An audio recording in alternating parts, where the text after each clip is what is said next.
Salut à tous et bienvenue dans ce nouvel épisode sur mon quotidien de plante addict. Donc premier épisode pour l'année 2022. On va parler d'orchidées. Je vais également vous parler un petit peu d'activités pour les enfants et surtout, je vous présente ma première plante de 2022.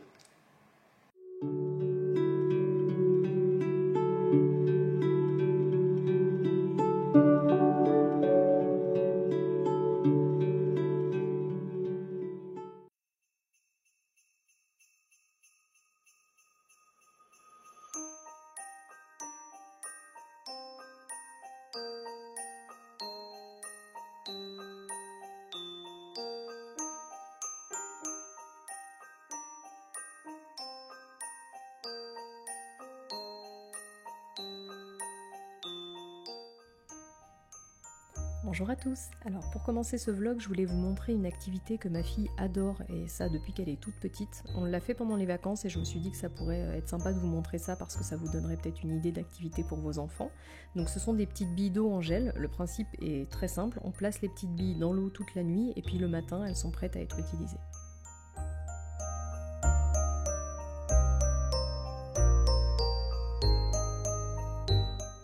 Alors pour les tout petits, ça donne une activité sensorielle qui est très intéressante entre la texture, les billes qui roulent entre elles, les couleurs, c'est très stimulant.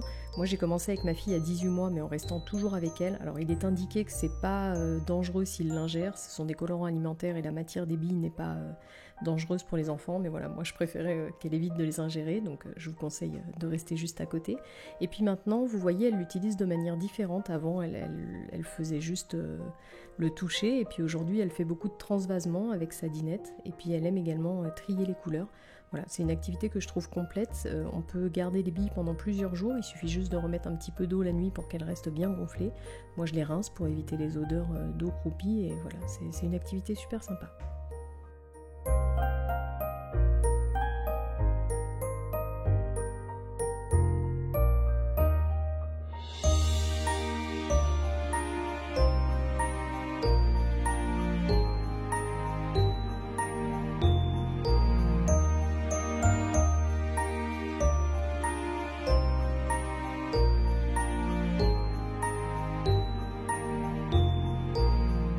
Et coucou! Alors j'ai pas pris beaucoup de temps pour filmer cette semaine, j'ai un petit peu de mal à me remettre dans le bain là après les fêtes et tout ça, j'avais un peu arrêté les vlogs donc il faut que je reprenne l'habitude. On va faire ça un peu à la cool aujourd'hui, je voulais vous montrer plusieurs trucs, des choses que j'ai reçues, je vais vous montrer aussi mes petites orchidées qui font toutes des hampes florales, voilà on va se faire un petit truc cool. Alors pour commencer je vous montre un petit peu mes orchidées, donc moi j'ai beaucoup de phalaenopsis, c'est des orchidées d'hiver, alors il faut savoir qu'il y a des orchidées de différentes saisons, donc les orchidées d'hiver fleurissent en hiver. Alors je vais vous en montrer quelques-unes. Donc j'ai, alors ça c'est une orchidée que j'avais achetée chez Ikea, qui est, je vous intégrerai des photos des fleurs je crois, si je les avais, j'avais dû les mettre en photo sur Instagram, donc vous voyez qui me fait une hampe florale ici, tac, et j'ai même des boutons qui arrivent, et j'ai été obligée de couper hier celle-ci, cette hampe là, parce que elle était, en fait elle avait fait, elle s'était divisée comme ça, enfin ramifiée, elle commençait à pousser et je sais pas pourquoi la tige est devenue jaune. Donc là, qu'est-ce qui s'est passé? J'en sais rien. Peut-être qu'elle a manqué un peu d'eau. Je sais pas. C'est la première fois que ça me fait ça. Donc bah voilà, je l'ai coupé juste au-dessus d'un nœud. Et puis c'est pas grave, ça repartira. Alors de toute manière, je vais vous montrer sur les autres. Soit ça repart comme ça, donc directement sur l'ancienne hampe florale. Donc comme quoi, il faut pas forcément les couper. Soit ça repart, je vais vous montrer directement de la base. Oups. Comme celle-ci, donc vous voyez là j'ai eu quelque chose qui est sorti, je pensais que c'était une hampe et en fait non, là c'est une racine, on le voit à la pointe, et là j'ai une hampe florale qui arrive, est-ce que vous allez voir? Comment je vous montre? Vous voyez ici, voilà, donc ça à la forme de la pointe, on le voit, c'est une hampe florale qui arrive, donc vous voyez ça ressort directement entre les feuilles. Donc quand il y a une hampe qui est en train de jaunir, il ne faut pas hésiter à la couper et ça va ressortir. Dites-moi en commentaire si ça vous intéresse que je vous fasse une vidéo sur l'entretien de mes orchidées. Je prends un petit peu toujours ça avec des pincettes, les vidéos comme ça de conseils, parce que je trouve que c'est assez délicat de conseiller tout le monde. parce que c'est un petit peu en fonction de l'exposition qu'on a chez nous. Enfin, c'est toujours pareil, c'est nos conditions et nos façons de faire. Ça fonctionne chez nous, mais ça fonctionne pas toujours pareil. Donc, dites-moi en commentaire si ça vous intéresse que je vous fasse une vidéo sur comment je m'occupe de mes orchidées, et puis peut-être que ça vous donnera des idées pour faire chez vous. Voilà, je vous montre la suite. Donc, j'ai celle-ci là qui est, hop là, Bouddha, qui tombe. Alors moi j'aime bien mettre des petites statuettes et tout ça dans mes plantes. Voilà, donc vous voyez, celle-ci là, on est bien parti. Donc c'est pareil, là cette hampe, elle est... de toute manière, elle, j'avais tout coupé. Vous voyez, l'ancienne hampe est ici. L'année dernière, j'avais dû tout couper. Et puis, vous voyez, ça repart d'ici, hein, donc faut pas hésiter. Et puis, les racines sont super belles.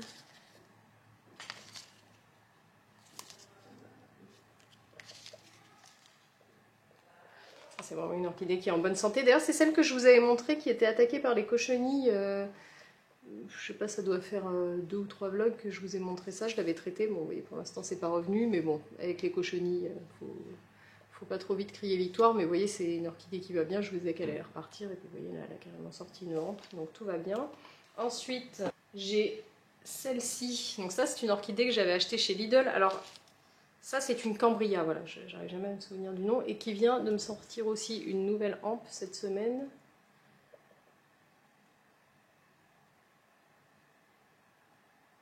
Magnifique. Elles sont très très belles, les fleurs de celle-ci. Bon, vous voyez, moi je les attache pas, il y a des tuteurs comme ça, les premières hampes étaient attachées. Ça m'embête toujours un peu, alors ça dépend, quand c'est celle du milieu, là j'aurais pu l'attacher. Comment je peux pour vous montrer? Là, voilà. J'aurais pu l'attacher. Voilà, elle part carrément sur l'extérieur. Je ne veux pas aller la tordre pour la remonter. Voilà, moi ça me choque pas. Donc voilà, ma petite Cambria qui refleurit. Et j'en ai une qui est trop mignonne, qui est toute petite comme ça. Alors d'ailleurs, vous devez vous souvenir, j'ai une abonnée qui m'avait envoyé, bisous Isaline, une petite orchidée pour mon anniversaire. Hop. Donc qui est toute en fleurs. Elle commence déjà à défleurir, mais c'est parce que ça fait un moment. Mais voilà, c'est pareil, les racines sont super belles et elle fait des jolies petites fleurs.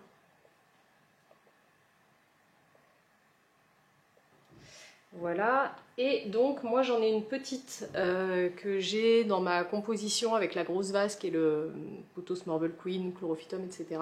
Que je vous ai déjà montré plusieurs fois. Eh bien j'ai une cochenille dessus, vous voyez.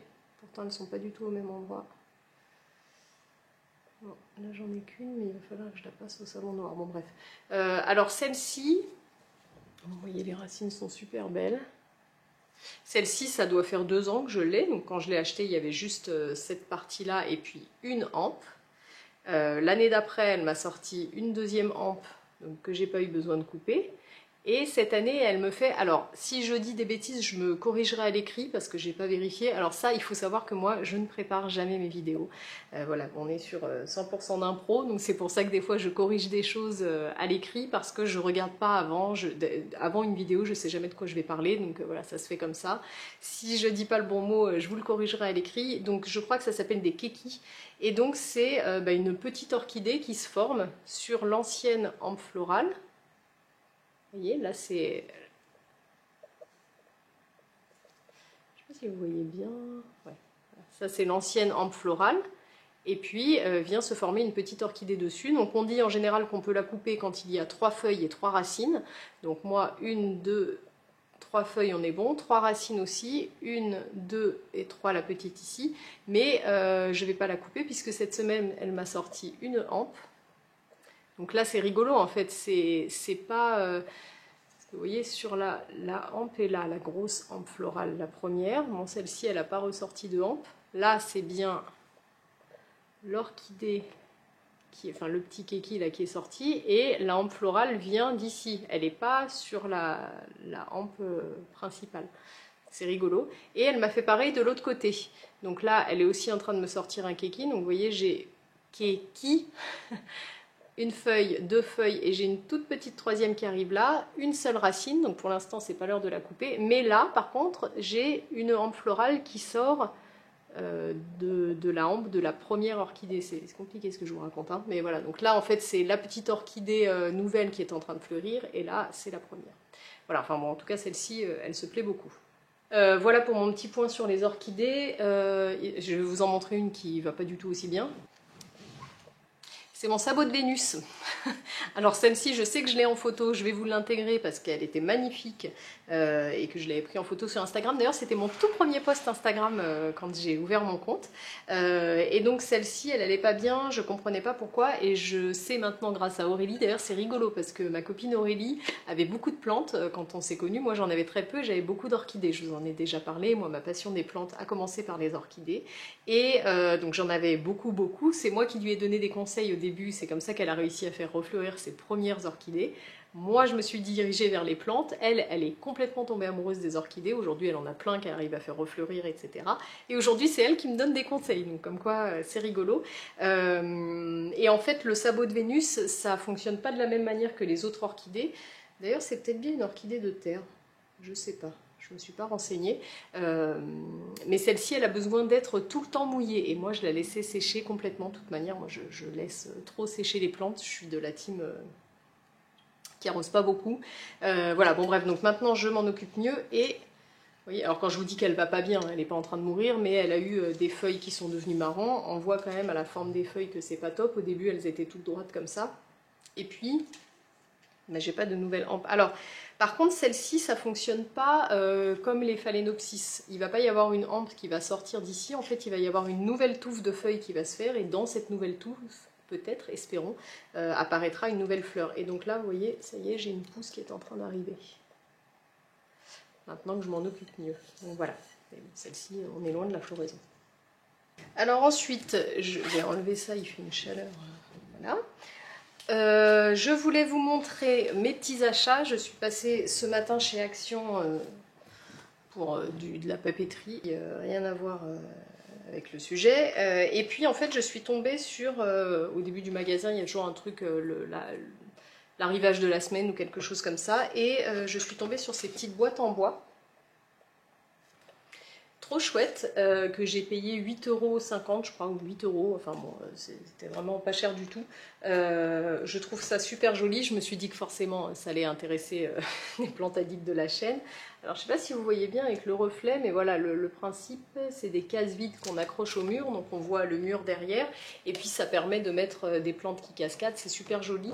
Alors j'ai plusieurs idées, je sais pas encore exactement où ça va atterrir, et d'ailleurs comme il y en a 3, ça va peut-être atterrir aux 2 endroits auxquels je pense, mais voilà, en tout cas ça permet d'habiller un mur et puis de mettre des plantes au milieu. Vous pouvez aussi mettre une plante sur le dessus qui cascade et de la déco à l'intérieur, enfin voilà. Vous saurez quoi en faire, mais je me suis dit que c'était sympa de vous le montrer parce que c'était vraiment pas cher. Ah oui, là on a le système de fixation qui est pas mal.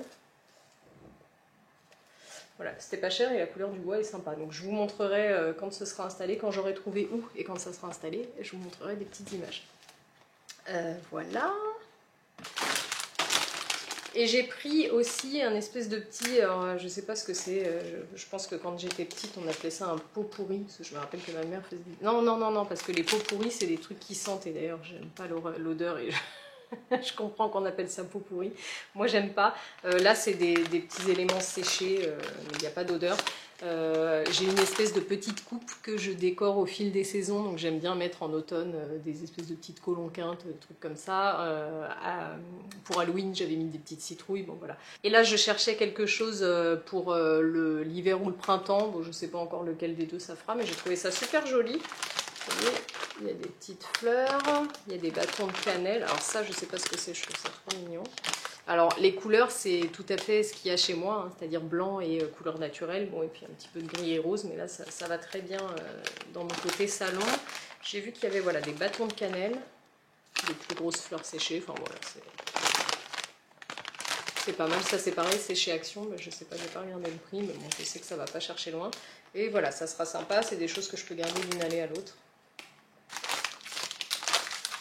Et puis je voulais vous montrer ce livre de coloriage qui m'a été offert. Anju, je te fais un gros bisou si tu passes par là. Alors c'est super sympa parce que c'est rythmé par les mois de l'année, donc c'est un livre de coloriage pour adultes avec, bon évidemment c'est axé plante addict, hein, c'est des fleurs, beaucoup de fleurs. Et en fait vous avez les mois de l'année, Alors, par exemple, là, ça commence... Alors, je l'ai reçu fin décembre, je me suis retenue de ne pas le commencer avant. Donc voilà, janvier, je vais pouvoir commencer. Et donc, vous avez des gros coloriages. Et ensuite, on a les fleurs du moment. Donc voilà, les hellebores, les anémones. Et voilà, ça permet de colorier tout au long de l'année. Alors moi, c'est des choses que j'aime, j'adore colorier, j'adore les puzzles, j'adore le tricot, enfin j'aime tout ce qui est manuel, c'est des choses qui me détendent beaucoup et qui me permettent aussi de déconnecter. Donc voilà, là ça permet de... Déjà c'est joli, c'est un super bel ouvrage, c'est adorable, c'est rose comme j'aime. Les dessins sont jolis et puis ça permet de découvrir les fleurs en fonction des mois. Donc ça c'est un super cadeau à faire à une plante addict ou à une copine qui aime les activités manuelles. J'ai trouvé ça super sympa. Donc c'est Leila Deli qui fait ça. Et j'ai vu qu'il y en avait d'autres. C'est pas le premier qu'elle fait. Une chouette idée.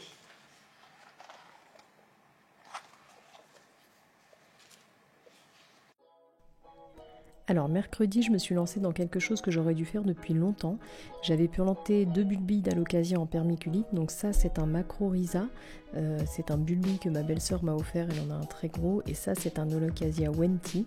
Voilà, donc dans la permiculite ça pousse très bien chez moi, ça pousse très vite, et vous allez voir l'état des racines, ça fait un bon moment que j'aurais pu les rempoter, mais comme je vous en ai déjà parlé plusieurs fois, je suis un petit peu frileuse moi sur les rempotages en hiver. Donc voilà, j'ai attendu, mais là je crois que je pouvais pas attendre plus. Alors ça a été toute une entreprise de les sortir de là, j'ai même dû utiliser un petit cutter et découper le pot, mais voilà, j'ai réussi à les sortir sans encombre. Donc vous voyez, il y a un beau système racinaire avec des racines secondaires, donc des radicelles. C'est qu'il est tout à fait prêt à aller en terreau. Par contre, dans ces cas-là, ce qu'il faut faire, c'est laisser le terreau bien mouillé les premières semaines, parce que c'est une plante qui sort de... C'est quasiment comme si elle était en eau, hein, donc les racines sont habituées à avoir vraiment de l'eau à volonté, il ne faut pas les assécher trop vite.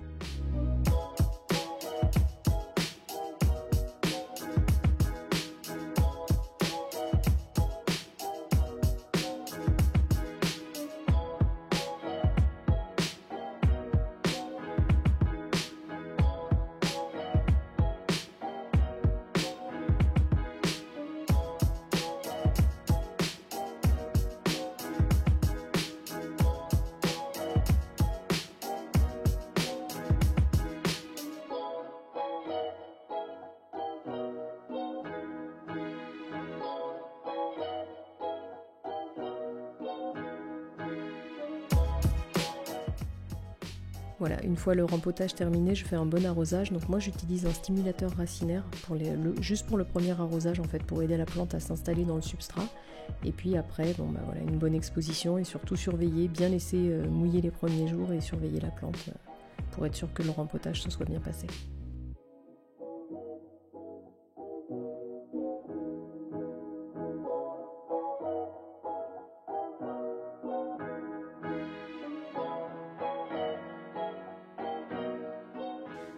Et coucou! Alors aujourd'hui je voulais vous montrer la plante que j'ai reçue donc, en cette fin d'année 2021. Alors pour les personnes qui me suivent sur Instagram, vous en avez entendu parler plusieurs fois puisque ça a été tout un pataquès, cette histoire de livraison. Je vais la faire courte ici, on va pas rouvrir le débat sur la poste, vous savez ce que j'en pense et comme j'ai été en colère. Donc voilà, c'est une plante qui a voyagé, qui devait voyager très vite, qui n'a pas voyagé du tout aussi vite que prévu, dont le colis a été ouvert, on ne s'étalera pas non plus là-dessus, et donc qui a voyagé, qui est passé par les arcs où il faisait -11 la nuit où elle y est passée. Potentiellement le colis était déjà ouvert à ce moment-là, je ne sais pas, en tout cas donc voilà, elle a pris froid, elle a mis beaucoup plus longtemps que prévu à arriver. Et j'ai bien eu peur de jamais la recevoir, donc ça a été voilà, toute une histoire et je l'attendais encore plus. Finalement, le hasard fait bien les choses parce qu'avec le retard, et ben, finalement, elle est arrivée le 24 au soir et donc je l'ai découvert. Moi, j'étais partie, c'est ma maman qui était allée la chercher. Bref, je l'ai découvert le 25, donc le jour de Noël. Et voilà, alors déjà, je commence ce petit morceau de vidéo en envoyant un immense, mais immense bisou à ma copine Aurélie. Parce que oui, c'est encore Aurélie qui m'envoie cette plante. Alors en fait, ce qui s'est passé, c'est qu'elle a commandé une plante chez Plants. Je fais des rimes. Et donc pour le Black Friday, a priori, il y avait pour certaines plantes une offre, une achetée et puis une offerte. Donc elle a commandé sa plante pour elle et puis la deuxième était pour moi. C'est assez inestimable comme cadeau, vous allez voir. Alors j'en ai parlé sur Instagram, je vais vous parler de plantes rares. Je sais que ça fait parfois grincer les dents de certains. Je pense qu'on n'a pas tous la même définition de plante rare. C'est certainement une plante que vous avez peut-être déjà chez vous et que certains d'entre vous n'estiment pas être une plante rare. Pour moi, une plante rare, qu'est-ce que c'est? C'est une plante que je ne trouve pas en jardinerie. Quand je vais au Botanique ou au Jardiland du coin, c'est une plante que je ne peux pas trouver comme ça. C'est une plante que je suis obligée de commander sur Internet, sur des sites spécialisés. Et c'est même pas une question de prix, c'est vraiment une question, pour moi, la rareté, oui, il y a un rapport avec le prix, mais c'est surtout le fait que c'est pas la plante que je peux trouver comme ça, je décide de l'acheter, hop, je descends à la jardinerie et je l'ai. Donc ça, en l'occurrence, c'est le genre de plante que j'avais, moi, jamais croisé, je savais même pas à quoi ça ressemblait à part sur des images. Donc oui, pour moi, aujourd'hui, je reçois une plante rare, ça me fait super plaisir, et voilà, j'arrête de parler et je vous la montre. Donc c'est un philodendron Melanophrysum. Magnifique. Alors, d'une part, c'est une plante qui est très belle, et de deux, ce spécimen-là est très très beau et très gros, donc je suis vraiment dingue. Et la taille des feuilles, ce sera peut-être plus facile comme ça. Et alors, je ne sais pas si je vais réussir à vous montrer le côté irisé des feuilles. J'ai fait une petite vidéo que je vous intégrerai si j'arrive pas. Et oui, là, je pense pas, sauf que si j'ouvre les rideaux, vous ne verrez plus rien.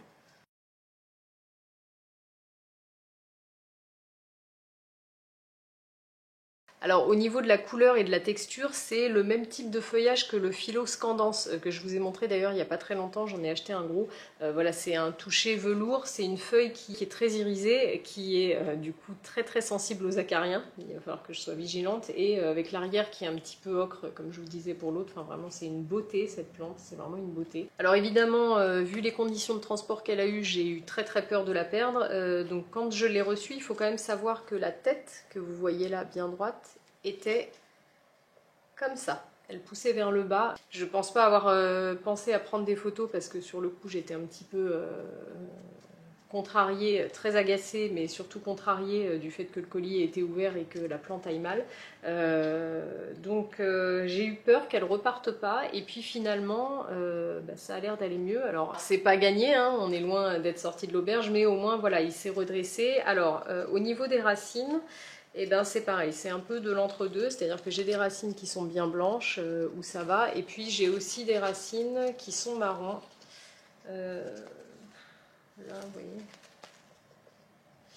Donc quand il est arrivé, je l'ai stimulé alors sur les conseils de Sauvan du compte Jungle Eden avec du Phytomar, c'est un produit, c'est des biostimulants.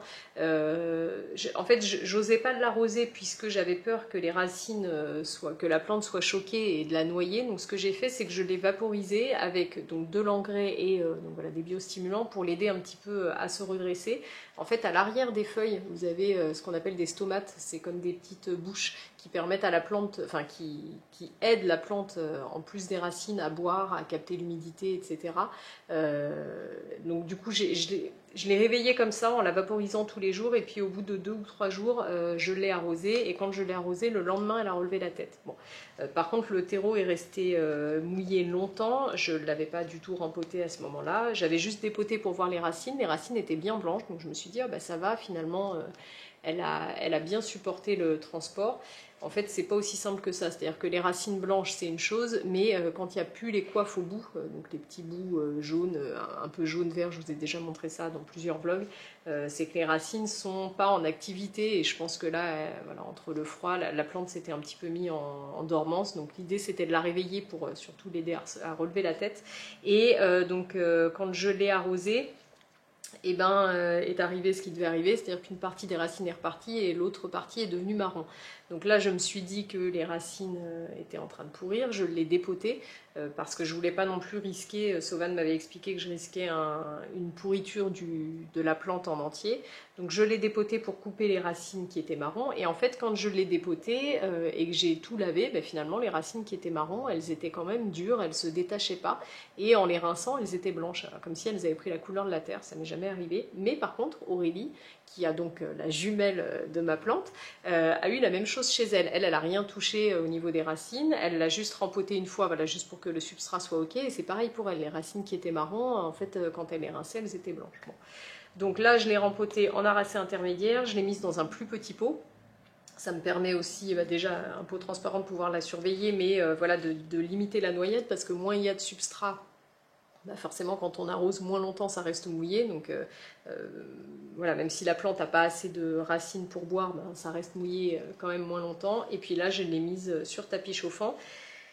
Il se passe la même chose, mais franchement cette fois-ci j'ai pas envie d'y toucher, donc voilà, c'est pareil, j'ai un petit peu de racines blanches et j'ai quelques racines qui deviennent marron. Alors soit je me plante et les racines marron vont pourrir, mais bon, moi j'ai quand même l'impression, enfin je me dis c'est un philo, c'est quand même assez costaud. Alors pourtant le Melanochrysum c'est pas un simple, déjà c'est une plante qui a besoin de beaucoup d'humidité, et puis voilà, il y a le philodendron gigas qui ressemble, qui a des grandes feuilles comme ça un peu velours et qui est plus facile.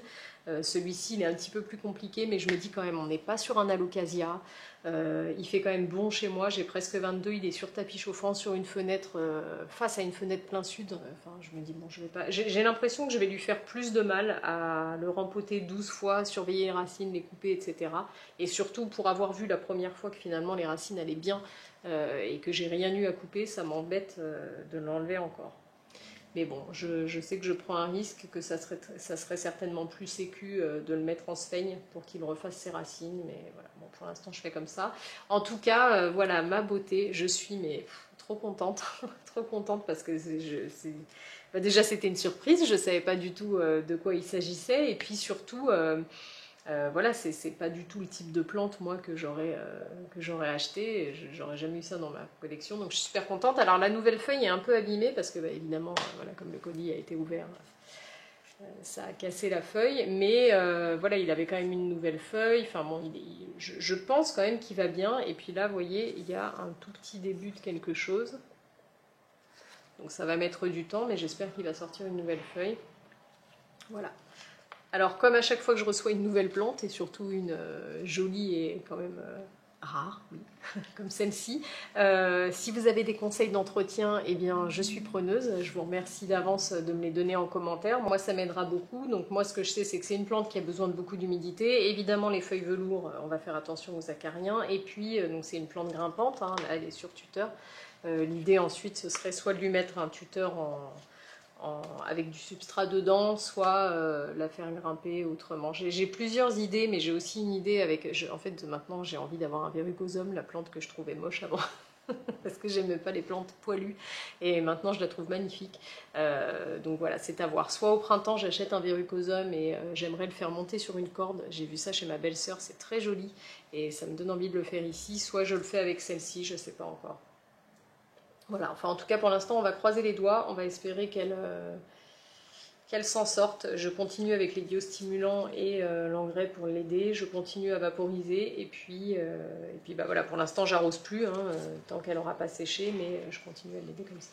Enfin voilà, en tout cas la première plante 2022 qui rejoint ma collection. Je fais encore un énorme bisou à ma copine Aurélie parce que c'était un cadeau inestimable. Et puis voilà. Et pour terminer, je vous laisse...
c'est la fin de cette vidéo, j'espère que ça vous a plu. Si c'est le cas, n'hésitez pas à me laisser un petit j'aime, ça soutient beaucoup la chaîne.